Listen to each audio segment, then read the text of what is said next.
we are diving into what is affordable housing. So housing is considered affordable if a household spends no more than 30% of their income to live there. This is, there's multiple ways that people look at this.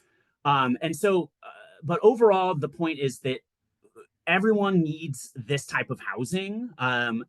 And so as we advance here, so there's also a legal definition of affordable housing. This is within the RCW.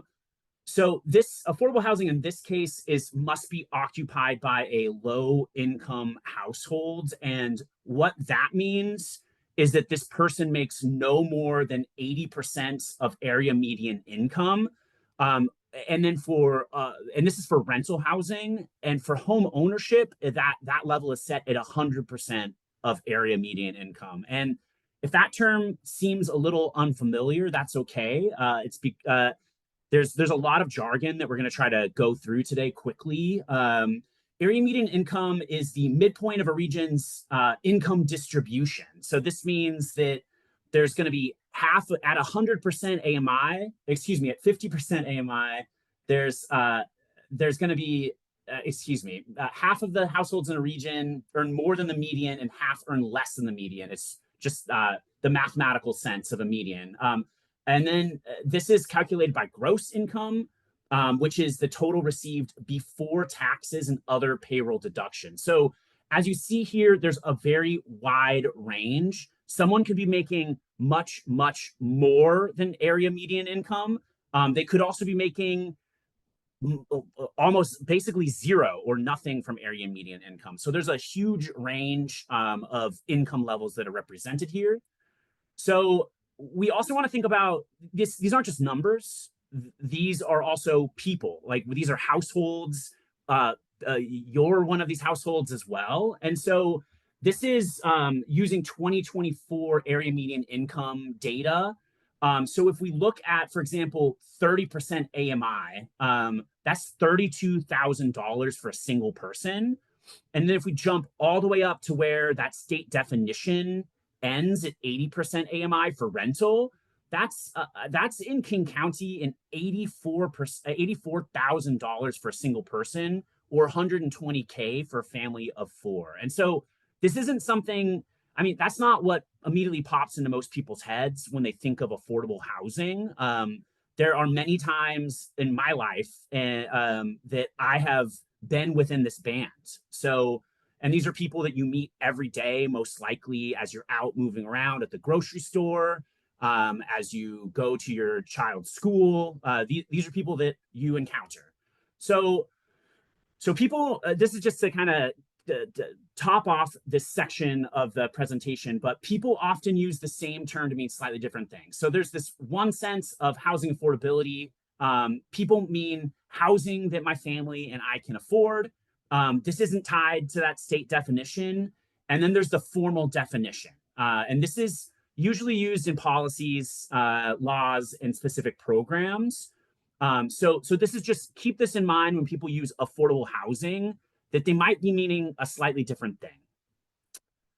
So the next piece is just thinking about what falls within this 0 to 80% AMI band. So we go all the way from emergency housing, shelter, and transitional housing. These are for extremely low income folks. These are temporary. So this is not permanent housing, but this is housing if, for example, you were to lose your job, or housing where if there was a medical emergency and you were no longer able to go to work and you needed someplace to be for a short period of time, that's what this housing is for. Then we move up to permanent supportive housing. This is also extremely low. It's extremely low incomes. And this is the supportive term there means that this is usually connected to supportive services, or it has to be connected to supportive services. And then we move up to affordable rental. And this is what like the vast majority of low-income households are going to fall in this affordable rental piece. This can be preservation or new units that are popping up. But then if we go up a little bit more, when people say workforce housing, this is housing that's usually around 80% AMI. Some people define it as going above that, but and then we also have home ownership at 100% AMI. And then I made it orange because it's not in that state definition of affordable housing, but it's important to also note this market rate housing. That's a part of our housing solution, no matter what. This might not be affordable to households making 80% AMI, but when we create this, it takes pressure off of these lower income units. And I think that this is surprising for people. This housing often still needs support as well in different ways through incentives, changes to permitting, and things like that, because it's really hard to build housing. So these are just some quick pictures of real projects, and you might even recognize these buildings. These are affordable housing projects in East Side cities. I think the note, and I have one more slide here. The note that I would make is that these oftentimes it doesn't look like affordable housing like some people might think of. These usually fit into neighborhoods nicely. And you oftentimes don't even know that it's an income restricted housing project. And that bottom right one is just, I think it's worth celebrating affordable housing. There might be some familiar faces there as well, but I think it's always important to celebrate. So who benefits from affordable housing? We all do. So this is the point that we were making earlier. These are some of the reasons that affordable housing is important to the community. It's good for businesses and economic growth. There's jobs. This improves retention, and there's more money spent locally. It reduces homelessness and displacement. And this is something that I feel like yelling from the rooftop constantly, that studies show over and over again that there is a direct link between high rents and low vacancy rates and homelessness levels. So that's another important one. It keeps communities together. There's this question about, can your kids move home and live near you in the future? And that's not always the case. So we can help families stay together. We can help meet daily needs. There's saving for the future and contributing to community. And then we also improve choice and opportunity at different stages of life. Many people, as they get older, they need to downsize. We don't have a lot of those options right now in East Side cities. Or if we do, they're hard to get into, and we need more.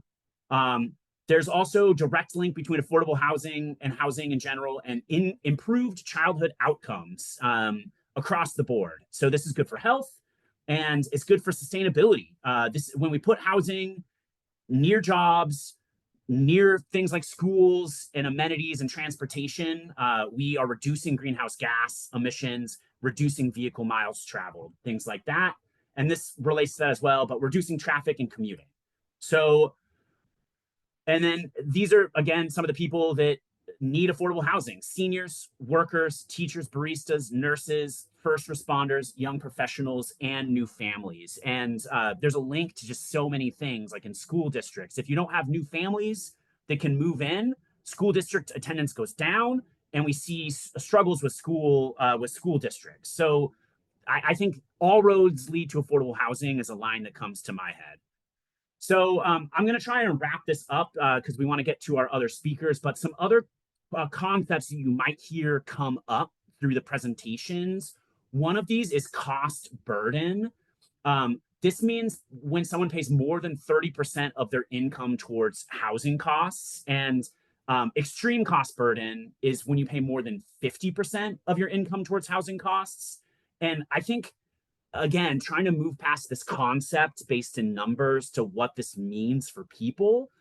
Being cost burden means that there's less money left over for daily needs, investments, and emergencies, that you can't take care of some of those things and you put them off and they pile up. So this is an impact that is real for many people. It also, I think cost burden is important to note, it has disproportionate impact on lower income residents and BIPOC households. This is well documented in demographic data. I had charts, but I didn't want to overwhelm you all with tons of data like that, but it's very, very clearly spelled out. Cost burden also predicts things like displacement and being evicted by financial shock. So this is a real impact from this term. And then I think just moving on to what is happening within the affordability crisis, what is causing this and contributing to this? It's really a story of population growing faster than housing supply, and then housing costs growing faster than wages. And so basically, we have more people than we have housing units. And as a result of that, there is speculation, there is competition for housing, and prices go up faster than wages. And there's just not enough. So the Puget Sound region is growing quickly. This is just an example of how quickly this area that includes the East Side is growing.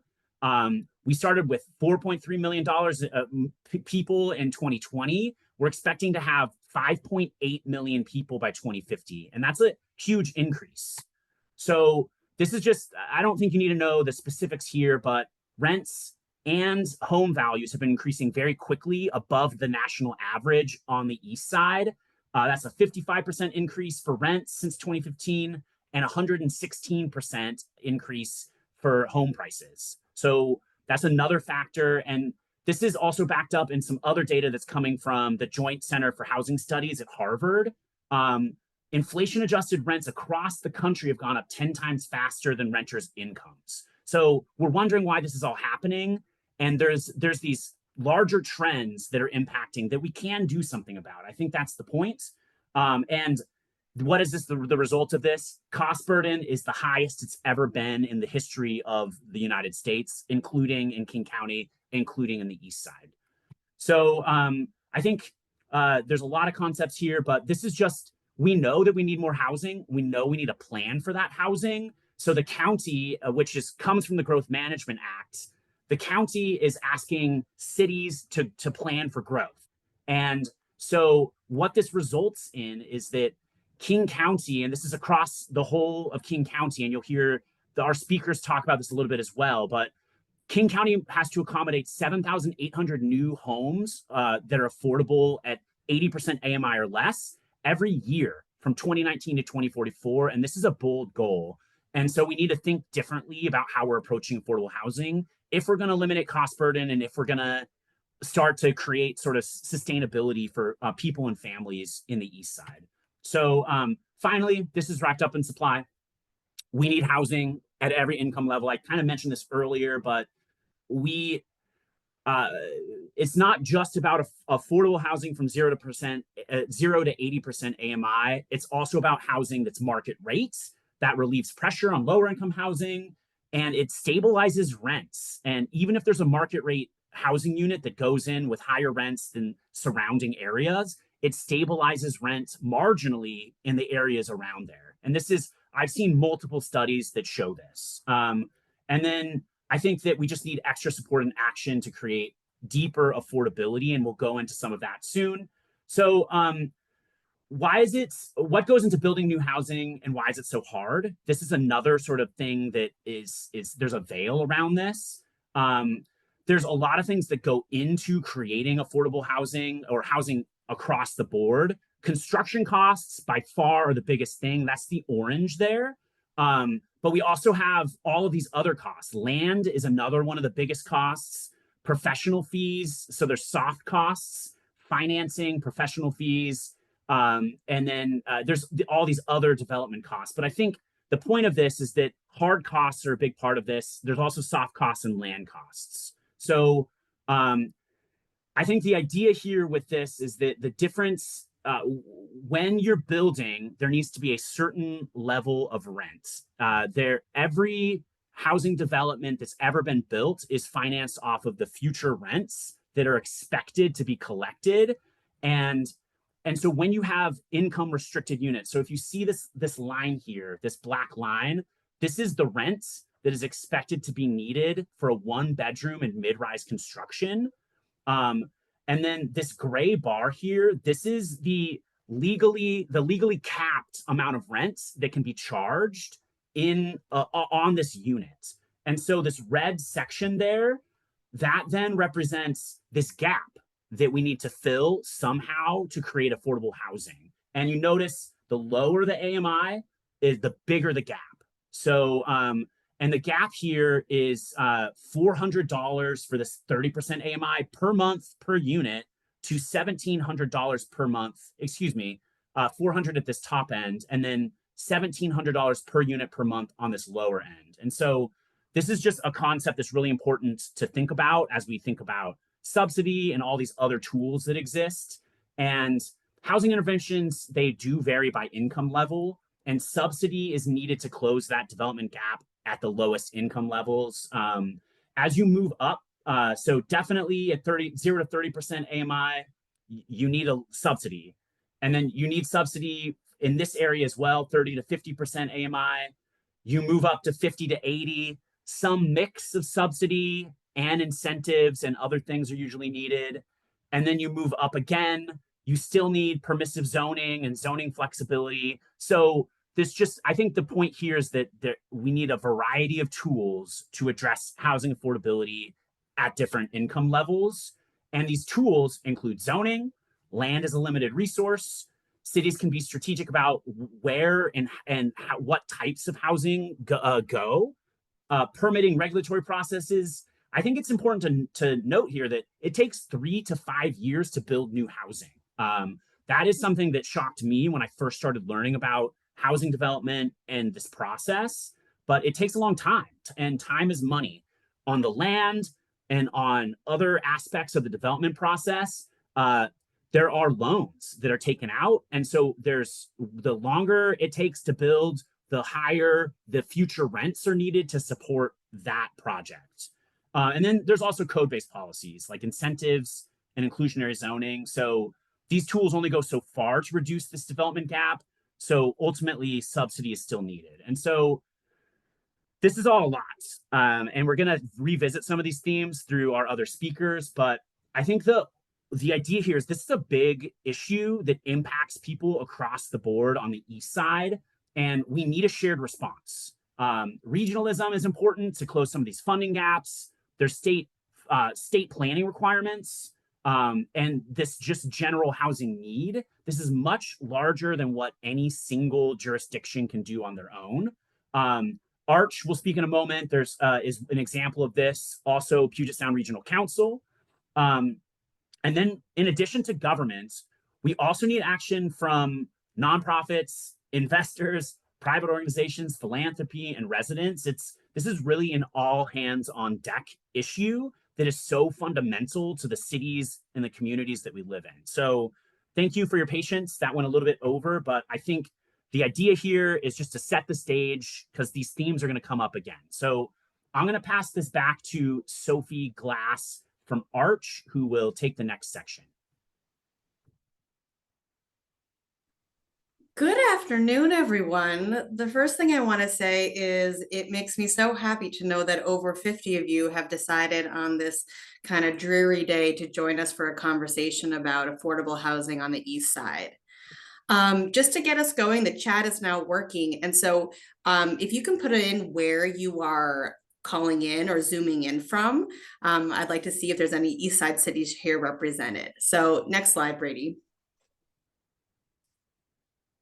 So if you walk away from my presentation here with one thought, I'd like it to be this, which is a regional affordable housing shortage requires a regional response. We are not in these little isolated atoms where we live here in the Puget Sound region. We function regionally, and that's where really Arch has come in. All right, slide. So who is Arch? Slide. Arch consists of 15 cities in the East King County plus the county itself. So a couple of minutes ago, a participant asked, what do we mean when we're talking about East King County? For us, it means these cities. I think perhaps for HTC, you might have a slightly broader definition. But I'm seeing here there are folks in Mercer Island and Kirkland and Bellevue and Kenmore. These are all members of Arch. Okay, slide. And our reach is even sometimes greater than these cities and the county itself. Occasionally, some cities that are not officially members contract with Arch, but here's kind of the map that when we say East Side, this is what we mean. These are often high opportunity areas in terms of jobs. They have some of the best school districts in the country. And we know that this area is not inclusive enough to really be a community for people at all incomes. So slide. So what is the challenge of these 15 cities and the county and really the country as a whole? I'm going to expand a little bit on what Brady was sharing. So slide.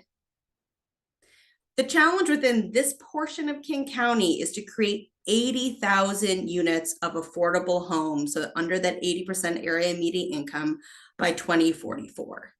It's kind of hard to imagine to do 80,000 of anything over the next 20 years, let alone build units of housing. So this is our great challenge and our imperative here.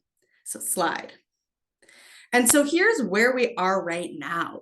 This is what life looks like on East King County. You will see the largest share of housing is for those who have 80% or more of the area median income. And then you see this cliff that drops off once you're in that gray zone of between 50 and 80% AMI, between 30 and 50% AMI, and that little sliver for people who make under 30% of the area median income.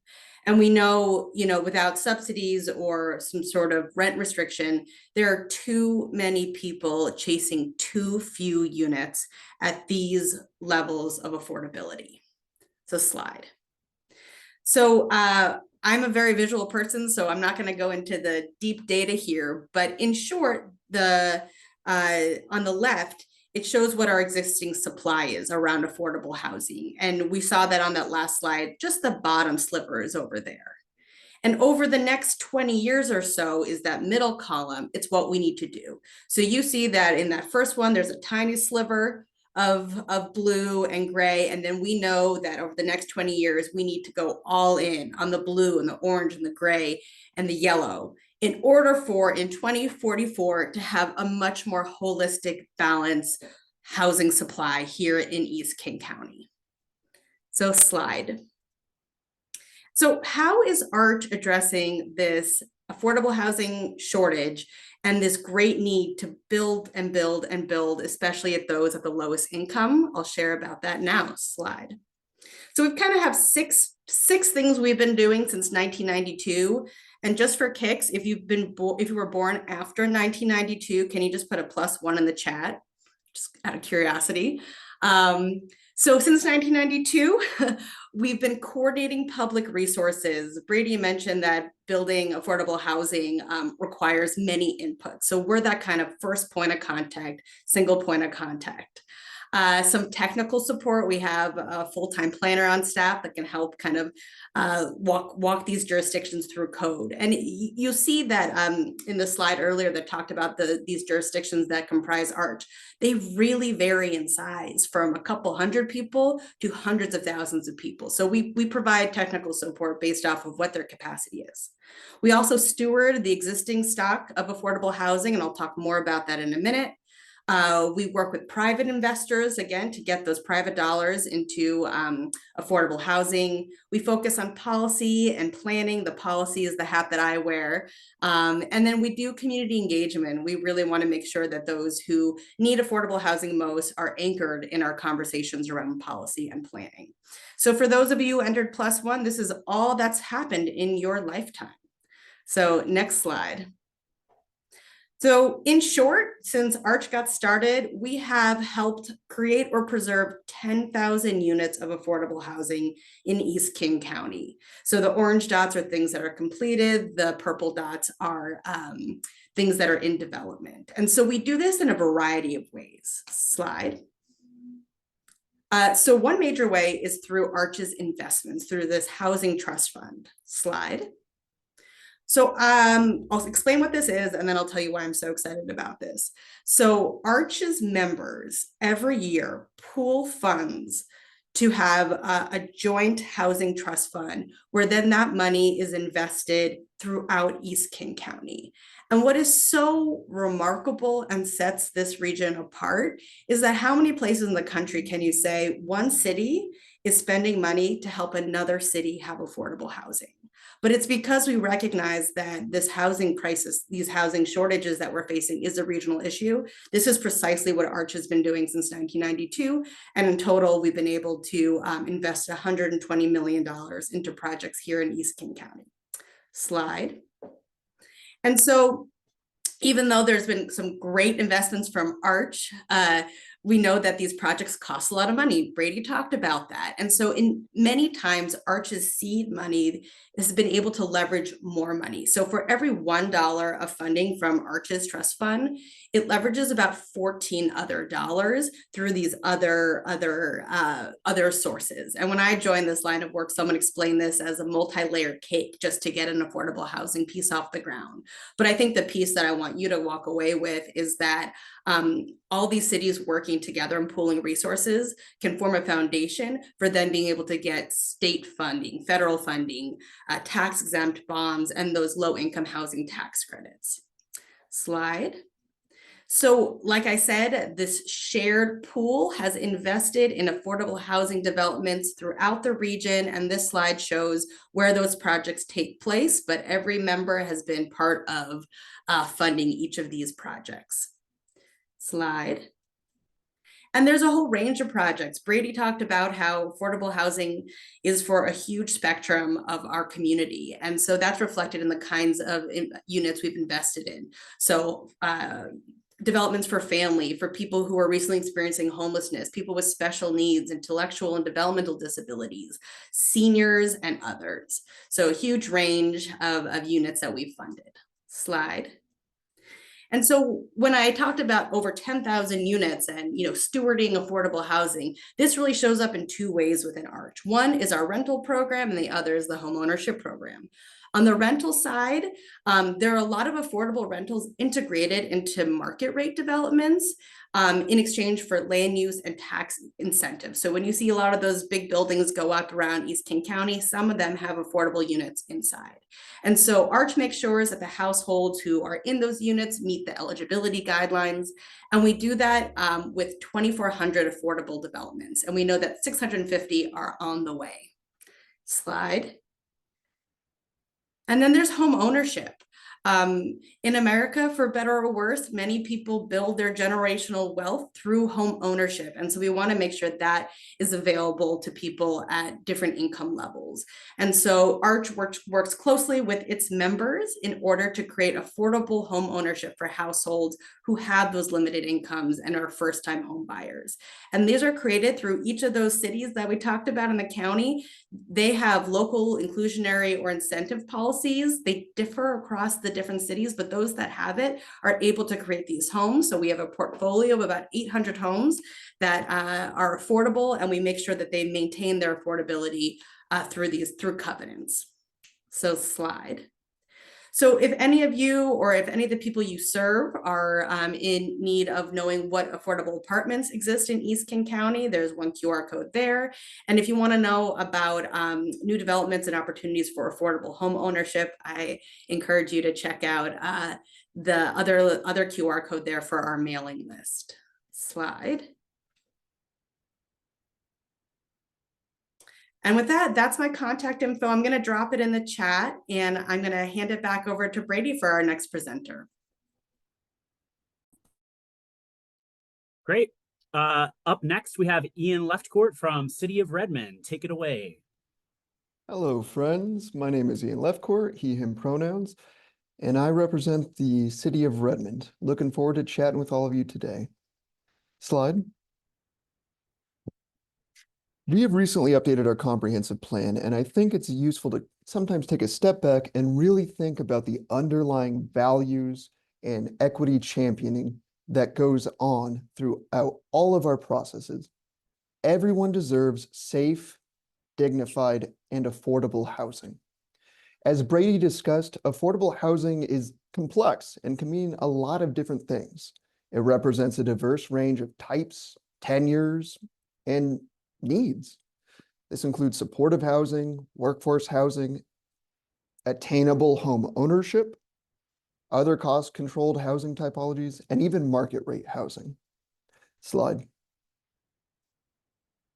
And Redmond has a need for housing. Like many jurisdictions in Washington state and across the country, there is simply not enough housing for the people who need it. This table represents the housing need that was adopted with our comprehensive plan, and you will note that over 70% of our housing need is for households earning 50% AMI or below. That's a large effort to undertake. And the macro is we need so many more housing units, it's almost double the 2019 baseline. There's going to take a lot of actions, a all hands on deck approach to make progress towards that goal. Slide. The growth strategy for the Redmond comprehensive plan has been to focus in 3 urban centers: Overlake, downtown, and Marymore. These areas are designed for high quality of life with plentiful access to jobs, parks, healthcare, shopping, schools, and other amenities. Importantly, they'll also be served by 4 new light rail stations, making them highly accessible with different modalities. And importantly, in these concentrated centers, housing typologies generally skew towards taller and denser. This typology offers valuable opportunities for affordable housing, as we'll discuss next. Slide. There are multiple layers of strategies in how we address affordable housing needs. For our local conditions, Redmond found the following types of affordable housing strategies generally served these associated households. Redmond has a long history of pursuing approaches to provide housing for all income bands, and we use most of these examples to help foster housing. The city has donated surplus city land that was downtown for a permanent supportive housing effort. We collaborate with Sound Transit to create affordable housing transit-oriented developments at light rail station surplus properties. We often dedicate direct funding, including $10 million in the last budget biennium. However, among these strategies, 2 of the most important are our inclusionary zoning and our multifamily property tax exemption program. These fall under that green category. Number 2, land use and tax incentives. IZ and MFTE work by stating that a certain percent of units in a development must be cost-controlled affordable at a certain AMI level. Historically, Redmond has focused those programs on the 60 to 80% AMI. Thanks to our comprehensive plan update, we are shifting that focus to 50% AMI households. An important consideration is this means that market rate is a critical part of the solution. IZ and MFTE don't generate affordable housing units unless those market rate developments occur. It's also important to note that Redmond's inclusionary zoning is mandatory. I'm going to say that again. Redmond's inclusionary zoning is mandatory. And our MFTE affordable units last for the life of that development. So while the tax exemption ends after 8 or 12 years, the affordable units remain affordable. As Sophie from Arch shared, Redmond has the most affordable units and beds of the East King County jurisdictions, even though we're not the biggest. And the most significant factor for that accomplishment is that the inclusionary zoning is mandatory. If you take any lesson from my presentation, it's that I strongly urge all jurisdictions to explore mandatory inclusionary zoning. Try a financial analysis, check out your local economic conditions, and see if inclusionary zoning is a good tool for you. Slide. A constant theme here. We need supply, supply, supply. So we also expanded areas for multifamily housing outside of our centers. Multifamily typically offers less expensive housing typology compared to detached single-family homes and so forth, whether that's 5/1 apartments or kind of walk-up 2-story apartments. Density allows the integrated, cost-controlled affordable housing through our IZ and MFTE program. Next slide. Middle housing, the talk of the town. We consolidated our previous plentiful low-density residential zones into one new neighborhood residential zone. We allow 6 units per lot as a baseline right, and you can get up to 8 if you include one on-site affordable housing unit. Redmond allows all of the RCW-defined middle housing typologies, and this continues a theme of Redmond where we're consolidating zoning. Before our comprehensive plan update, Redmond had 50 zoning districts, 50. After the comprehensive plan update, we're going down to 20. We're trying to make things easier and more consistent for developers, development review staff, and across jurisdiction collaboration. Ultimately, we want more housing supply, more housing choices, and in the case of middle housing, more ownership opportunities. Slide. This table is part of our middle housing standards, and it's another example of leveraging local zoning controls to promote housing. Without getting into all of the numbers, the general trend of this is that more dwelling units per lot equals more total square footage for structures allowed per lot. This sliding scale of allowed square footage regulates bulk and incentivizes more smaller units. Importantly, our mandatory inclusionary zoning applies here as well. But because these developments have relatively few housing units, it's generally not feasible to provide a cost-controlled affordable housing unit. And so the city has a mechanism where we portion out that fractional affordable housing unit into a payment in lieu. This creates a direct payment to the city's funds in order to promote affordable housing. And this is very important because Arch has done a tremendous job of leveraging any member city jurisdiction dollars for bigger returns. I believe in recent history, it's been Arch has generated $15 for affordable housing for every $1 contributed. Slide.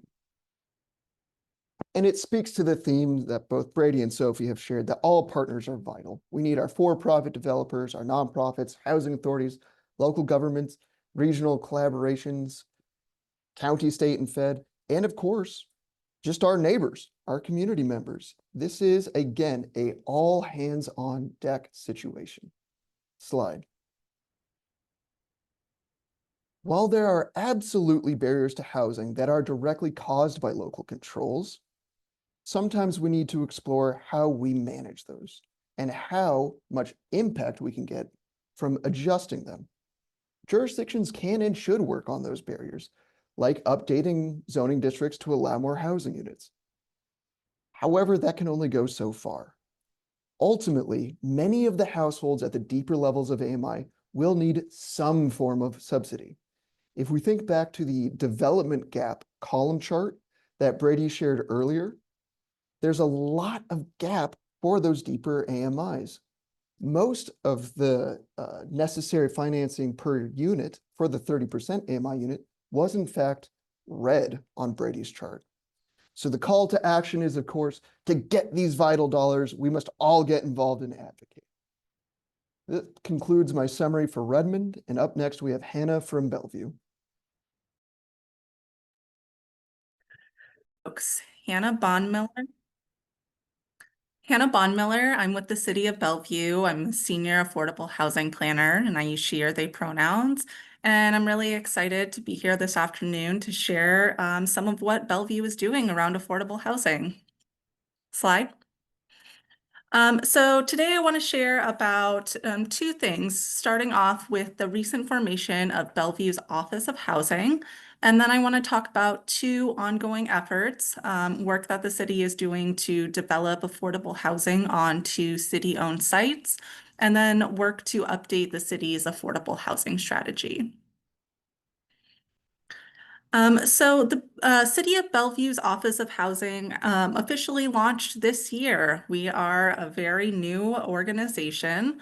And this reorganization came about after hearing about how housing, especially affordable housing, was really a top area of concern for both our community and our council. Slide. And the office was developed by bringing together two existing teams at the City of Bellevue. My team, which is the Affordable Housing Team, which was previously located in our Community Development Department. And we were brought together with our existing homeless outreach team in the city manager's office to form this new Office of Housing. And I wanted to specifically call out my team and the work that we do. We're a small but mighty team of 4 folks who each have our own focus areas and expertise. But together, the affordable housing team at Bellevue does work in areas of development, funding, planning, programs, and policy. And this team and with our colleagues in the homeless outreach team are charged with building a more welcoming Bellevue through increasing opportunities to housing and supports. And we plan to do this in a couple of different ways. First is really an effort of coordination. There has been a lot of work that's happened at the city historically, and we really want to get smarter about how to coordinate that in order to strengthen our partnerships, better leverage both city and external resources, and to align city teams to be able to increase housing options and services. And really the goal of that coordination is to be able to accelerate the production and preservation of affordable housing. So there's more housing options in Bellevue. And the Office of Housing is also going to continue to address homelessness in our community. Our homeless outreach team does engagement and case management. They help folks get into shelter and help facilitate fair enforcement of city code. And we know it's not going to, Office of Housing is not going to be able to be fully realized to meet all of these ambitious goals right away. We are going to take some time to fully build out this office and develop that capacity.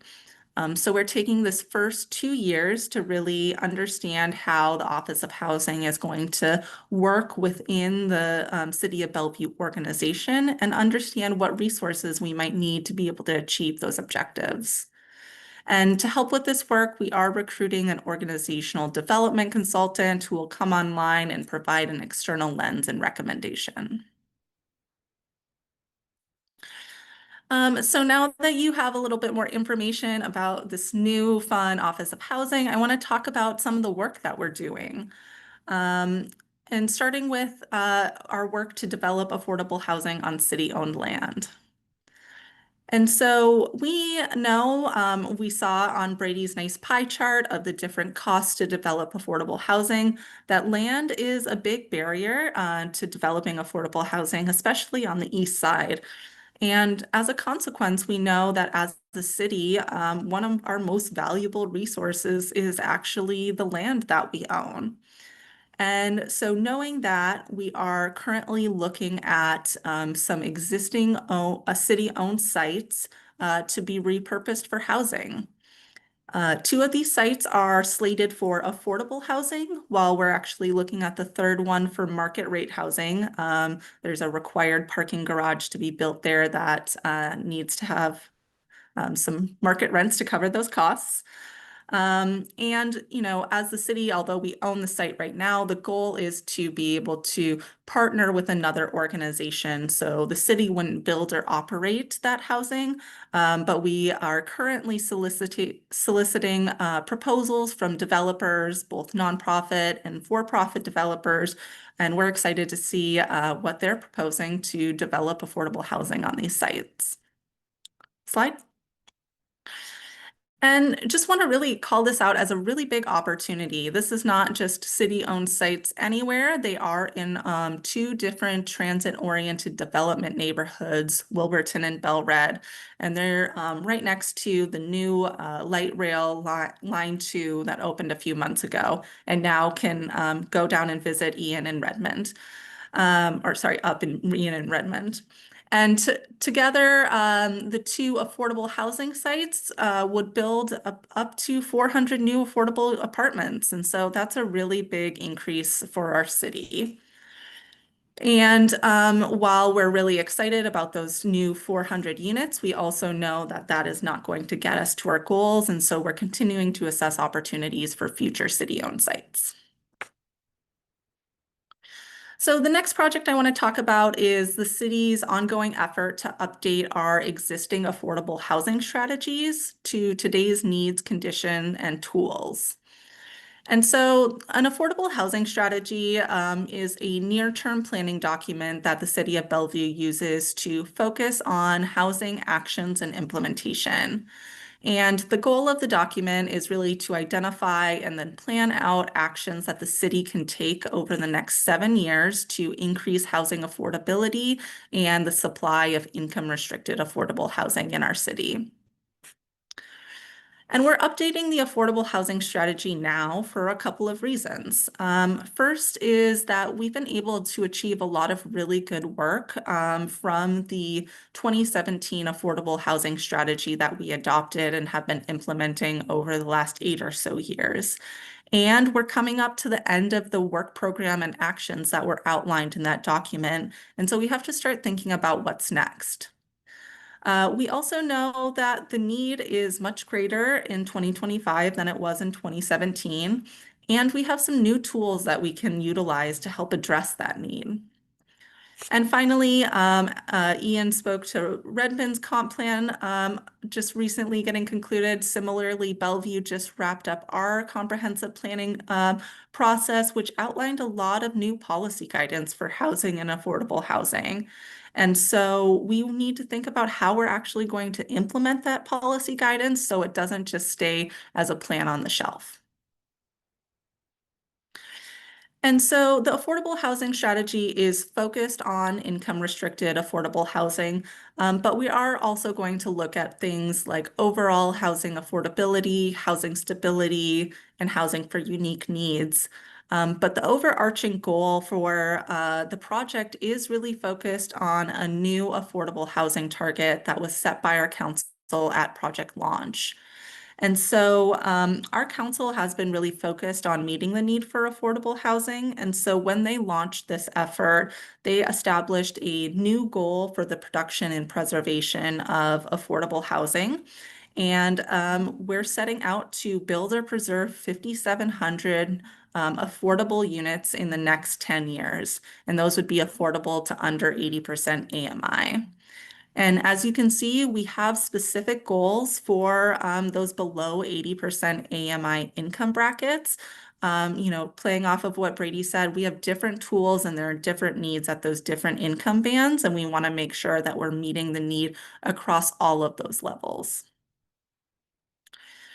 And we're trying to be very clear in this process that this is an ambitious goal. What we've been able to achieve historically, we're going to need to double in order to achieve this new affordable housing target.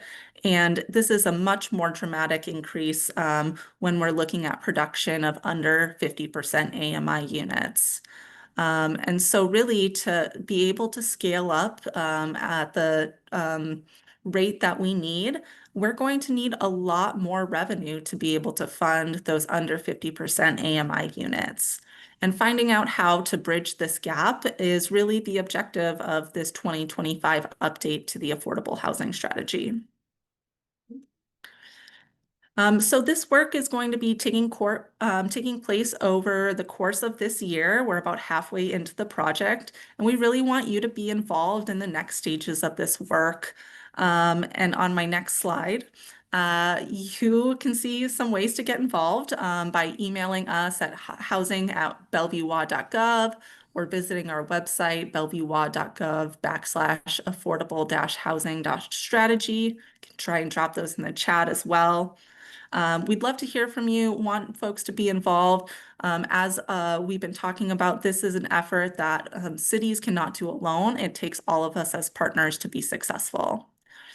And before I close, I just wanted to offer one more way for you to get involved at the City of Bellevue. Slide. We have a lot of ongoing code work that's happening at the city right now. These are changes that are coming up in our land use code. And so I just wanted to highlight several of the different projects that are happening primarily through our development services code and policy team.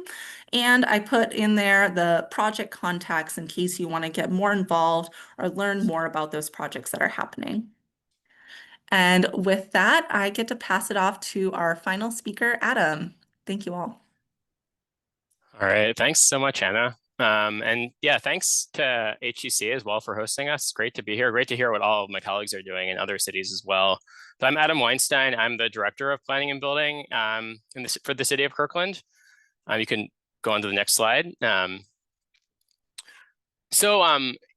Again, this presentation, just like the other ones, really focuses on some of the things that we're thinking about and doing in Kirkland over the next couple of years, and what we have been doing. Just like Bellevue and Redmond, we just recently updated our comprehensive plan with a lot of new housing policies. That was really a focus of our comprehensive plan. But I want to recognize what had changed since the last time we updated our comprehensive plan, illustrated on the slide. COVID, right? And different ways of working and living in cities. The social movements of 2020 and beyond made us think about what are the structural things in our society that are making things the way that they are. How might we make them better? We commissioned a Native history document as well in Kirkland since 2015 to learn about how Native people have lived and continue to live in Kirkland. Continued community pushback on some affordable housing initiatives like a new permanent supportive housing facility that I'll talk about a little bit later. And then the headline on the right from the New York Times in 2022, but I think it speaks for itself. Looking for a starter house, good luck, right? So the exacerbation of the affordable housing crisis is something that's also happened since 2015. Slide. So these themes really made us more aware that on the outside, when you go to Kirkland, right? Kirkland seems like a really affluent place, right? It's a really amazing place to live. It's an amazing place to work. We got lakes, we got awesome parks. The city is really fantastic. Downtown is really thriving, along with other parts of the city. But beyond that affluence, right, there are pockets of lower income. There are pockets of poverty. This was a 2023 New York Times article again about a woman named Crystal Audette, who is a state employee, but was living in her car in the city of Kirkland, actually at a church, due to a variety of issues, debt burden, medical issues, etc. That really reinforced to us, and other examples like this that we saw really reinforced to us that, yeah, we need to address affordable housing across the spectrum of incomes. Slide. So again, this is very similar to charts that I think Ian showed. I think probably Hannah showed as well. But this is really what our housing need is over the next 20 years. And the thing that I want to highlight, which I think others highlighted as well, which is that the big challenge for Kirkland is not building big single family houses in the 120% and more AMI range. It's really building housing that's affordable to folks making less than 80% of median income, but especially less than 50% of median income, and even more so, less than 30% of median income. So 55% of our need is for 30% of AMI or less. So that's, again, I think households making something like $45,000. Slide. I won't spend a lot of time on this slide, but these are just some of the new policies that came out of our new comprehensive plan, responding to some of those themes that I talked about a couple slides ago.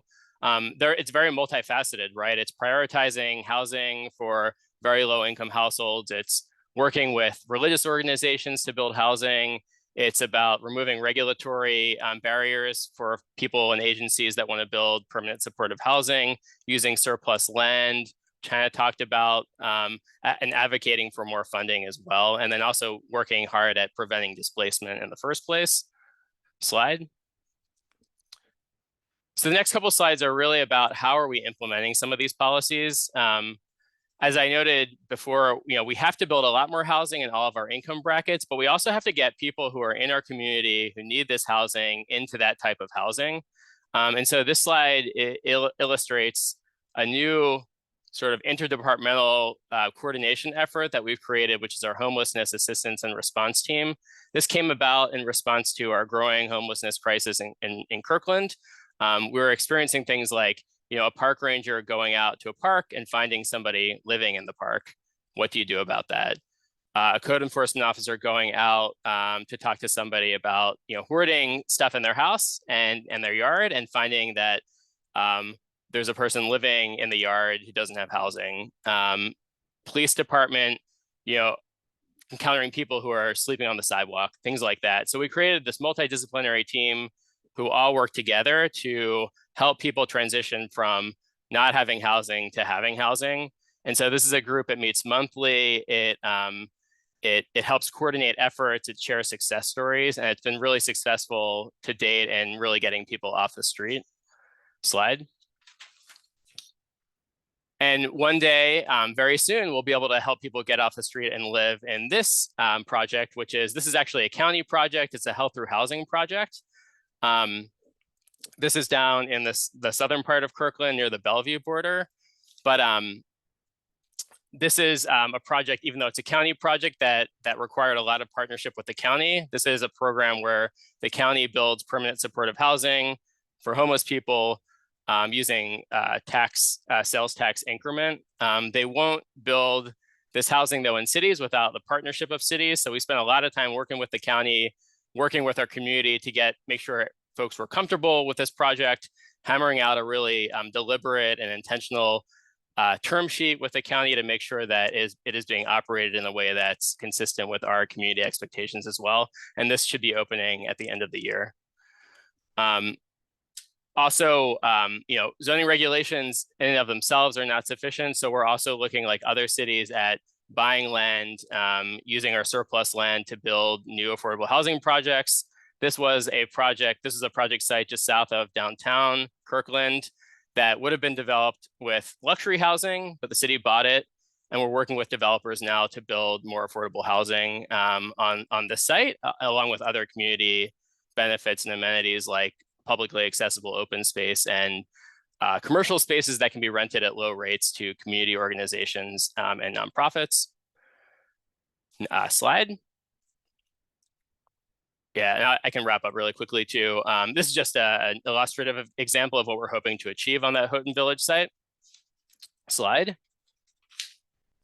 And then the last thing I want to end with, again, I think everybody on the panel talked about the need to generate more funding for affordable housing. This is a concept that has been endorsed by our planning commission, still to be debated by city council, but it imposes a new affordable housing fee on big single family houses. Oftentimes inclusionary zoning is imposed on all types of housing. This is really just focused on houses that are more than 2,500 square feet. We would impose a fee on a per square foot basis for those really big houses. Under this proposal, a new 5,000 square foot house would generate about $58,000 in fees to help build affordable housing in Kirkland or in the overall Arch region. We calculated what a comparable fee would have generated in 2024, and it's about $6.7 million. So that is a big chunk of money that can be used to build more affordable housing in the region. And with that, I think that wraps up my presentation. You're welcome to contact me whenever you like. Thanks. Great. Well, let's see here. All right. So we're going to wrap this up. I posted some resources. If you or someone that you know is looking for affordable housing in the East Side, I posted some links. It's just a block of links, but it's for Arch, King County Housing Authority, City of Redmond, City of Kirkland, City of Bellevue. So please check that out. And we went over time a little bit, but I'll just leave you with one final thought. And this is revisiting that question that we asked at the beginning of this event. What is the first word that comes to mind when you hear affordable housing? And maybe that word is the same, but I hope, and the point of this event was that maybe there's a little bit more nuance there, and maybe you have multiple words coming up in your head now for affordable housing. So reach out to me. My name is Brady Nordstrom. Again, brady@housingconsortium.org. We are looking to bring resources like this to places all over the East Side. There's a deep need for education around this topic. But I just want to thank our panelists again, Sophie, Ian, Hannah, and Adam. Really appreciate you all being here, and all of our guests. So please reach out to any of us, reach out to me if you have any follow-up questions. And with that, I will wish you all a good afternoon. Thank you.